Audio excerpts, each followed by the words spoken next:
Olá pessoal, muito boa noite a todos. Como é que vocês estão? Aqui quem fala é o Wendel Suzano, sou analista de investimentos aqui na Valorama Research e vamos dar início ao 10 minutos de economia aqui no canal da Valorama.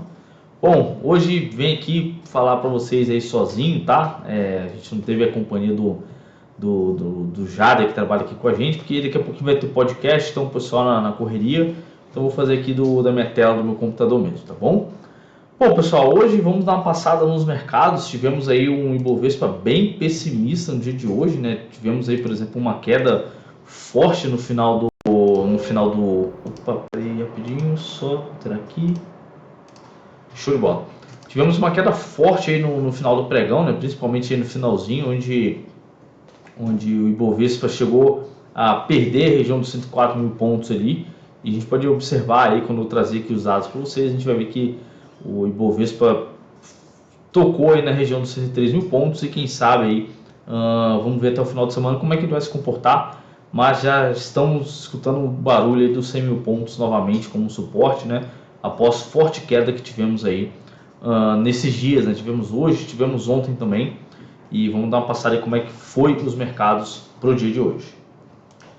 Bom, compartilhando aqui aquela velha tela que a gente traz aqui para vocês, é o nosso panorama do dia, né? Ibovespa encerrou aí na casa dos 103.540 mil pontos, tá? Peço perdão aí, até embolei aqui na hora de falar, mas tivemos aí o fechamento nos 103.540 mil pontos, com uma queda de 1,71% no dia, uma queda um pouco mais forte aí também, né?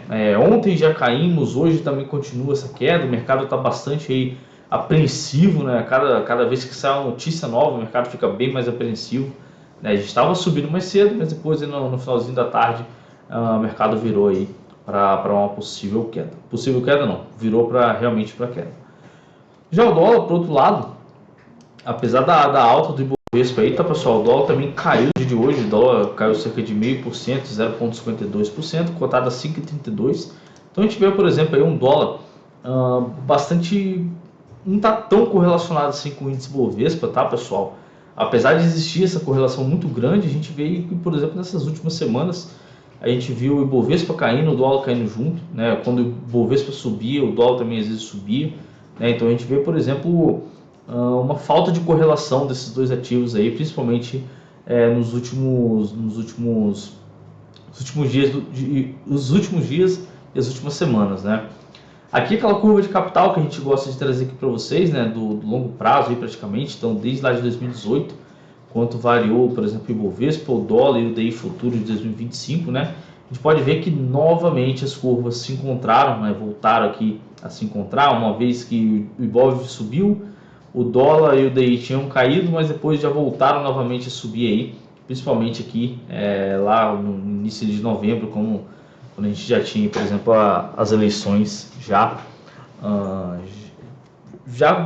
encerradas, né? A gente via, por exemplo, as apreensões que tivemos do novo governo, por exemplo, e a gente vê, por exemplo, essa apreensão, essa expectativa aí sendo refletida nos preços aqui, principalmente do Ibovespa, também de dólar e também dos juros futuros.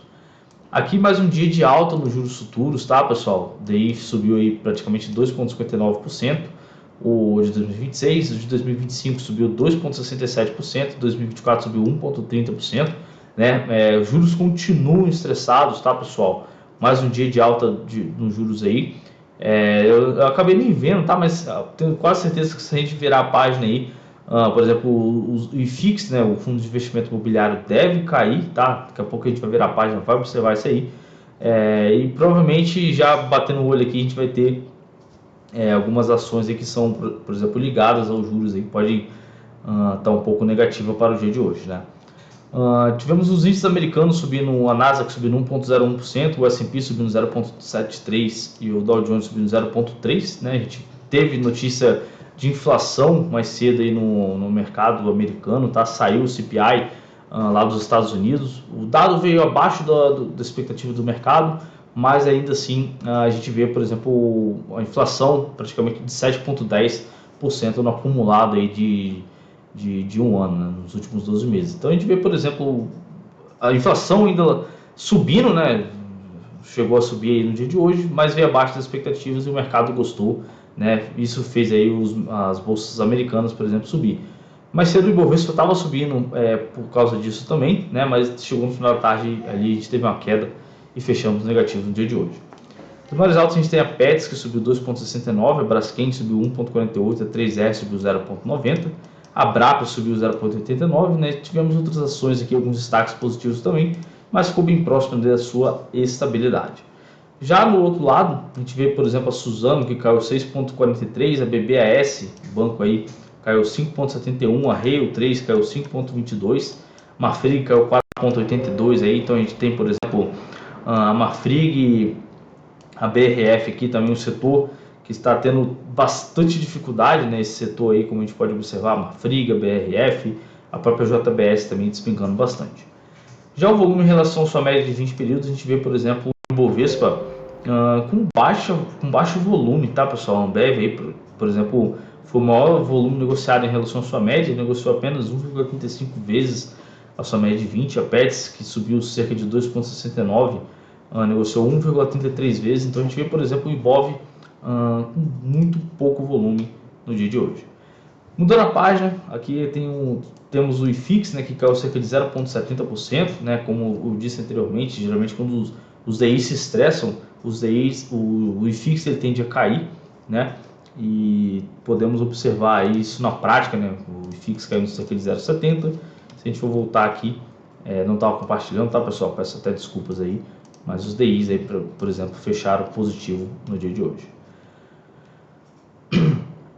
Os ETFs, os destaques que a gente teve foi o QDEF 11, que subiu 5,26%, o ETHE 11, que subiu 4,91%, os ETFs ligados aí às criptomoedas subindo no dia de hoje. As BDRs, a gente tem a M1 KT34, que subiu 26,48%, a M1 RN34 subiu 19,97%. Já as commodities, a gente tem o petróleo Brent subindo em cerca de 3% no dia de hoje, né? O petróleo Brent estava caindo bastante, está subindo 3% no dia de hoje. A soja também subiu. Um destaque negativo das commodities, temos aí o milho, que caiu cerca de 0,14%, né? Alguns dados aqui, trazer aqui para vocês, tá, pessoal? A gente tem, por exemplo, os dados de investidor estrangeiro, né? O fluxo de capital estrangeiro aqui na nossa bolsa. A gente vê, por exemplo, mais um pregão positivo, né? Investidor estrangeiro entrando aí com praticamente 732 milhões na nossa bolsa no dia 9/12, né? Então a gente vê, por exemplo, um movimento, tá, pessoal, que é muito comum, tá? A gente vê, por exemplo, o investidor estrangeiro aumentando suas posições ali aos poucos, né? Claro que seria interessante se tivesse uns aportes maiores, como esse aqui, por exemplo, onde ele entrou com 1,587 bilhões no dia, né? Depois entrou com 1,228 bilhões em outro. Aqui ele está subindo, né? tá entrando com capital, está ingressando capital na bolsa, né? A gente vê, por exemplo, no dia 6, 7, 8, 9, que ele chegou comprando a nossa bolsa, e a gente vê, por exemplo, o institucional aí vendendo bastante, o institucional praticamente do dia 9 ali, que foi o último dia que a gente tem os dados aqui de investidor, fluxo de estrangeiro, né? O institucional vendendo aí praticamente 6,014 bilhões de reais aí, tá com maior posição aí vendida no acumulado do mês, né, mês de dezembro. A gente vê, por exemplo, a pessoa física também reduziu sua mão aí, estava mais comprado, deu uma reduzida aí nos últimos dias. O institucional aumentou sua venda, o estrangeiro aumentou sua compra, as instituições financeiras ficou em 361 milhões e os outros ficou em 790 milhões aí de saldo positivo no mês de dezembro, né? Então a gente vê, por exemplo, estrangeiro comprando aos poucos, institucional vendendo em peso. E aí, pessoal, quem tá certo, quem tá errado? Bom, se a gente for lá no dia 9, pegar aqui o Ibovespa no gráfico diário, lá no dia 9, né, que foi onde particularmente foi isso aqui, ficou meio que estável aí, né? A gente vê, por exemplo, ficou bem próximo da sua estabilidade, o Ibovespa fechou a 0,25%.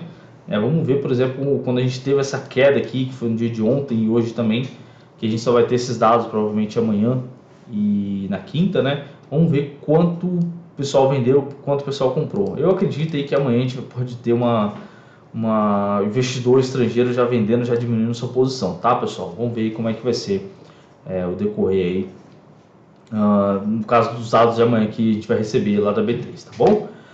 Bom, pessoal, na análise gráfica, dando aquela última passada aqui, daquela pincelada que a gente traz aqui para vocês, né, a gente vê, por exemplo, o Ibovespa perdendo sua média de 200 períodos no gráfico semanal.